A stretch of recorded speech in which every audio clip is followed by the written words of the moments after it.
I love to use multiple colors when I'm making a project. So this video will show how I like to change the colors, or when making a stripe pattern, how to keep that pattern looking even and not get any jagging.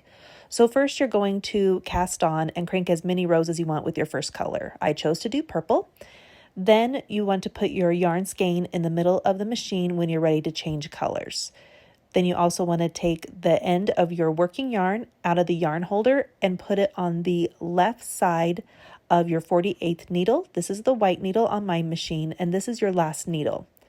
To start your next row, we're going to add in our second color. Mine is pink. You want it all the way down to the yarn holder, and you want it to the left of that white needle and have it catch on the number 1 needle, and then crank as many rows as you want with that yarn. Next, to alternate colors again, take the purple out of the middle machine and replace it with the pink. And I don't even cut the ends. I just keep going back and forth, putting which yarn I'm not working with in the middle of the machine. Place it all the way down into the yarn holder. And again, we start and stop on the left side of that white needle. And this is what helps keep the rows even and keeping the colors from being jagged. So here's a close-up. Switching out the colors, again, I've stopped on the left side of the white needle.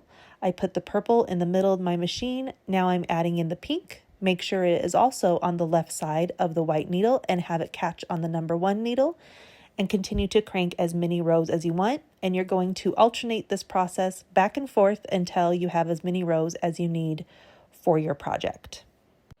Another thing I like to do as well when I am changing colors is you want to sometimes hold down that yarn a little bit to make sure it's the same tension so it doesn't have a looser stitch when you're changing colors. And so you may need to pull it a little bit to make sure it's a tight tension. So here's just a little speed up version going back and forth, changing those out. Again, I didn't cut the tail ends yet. I'm just replacing it back and forth.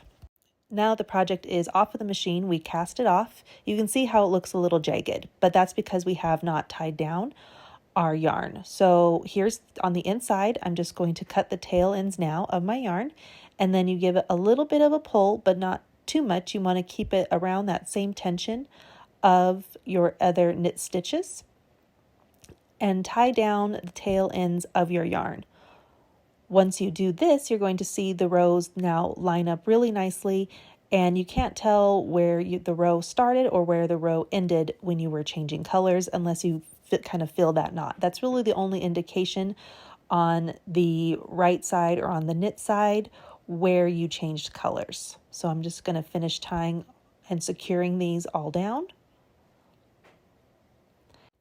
And now when you flip it back right side out, the stripes look really clean and really even without that real jagged edge that we saw when I first took it off the machine, because now everything's to the same tension. If you have any tips on how you like to change colors or make stripes on your circulating machine, I'd love to hear it in the comments. Happy crafting, everyone.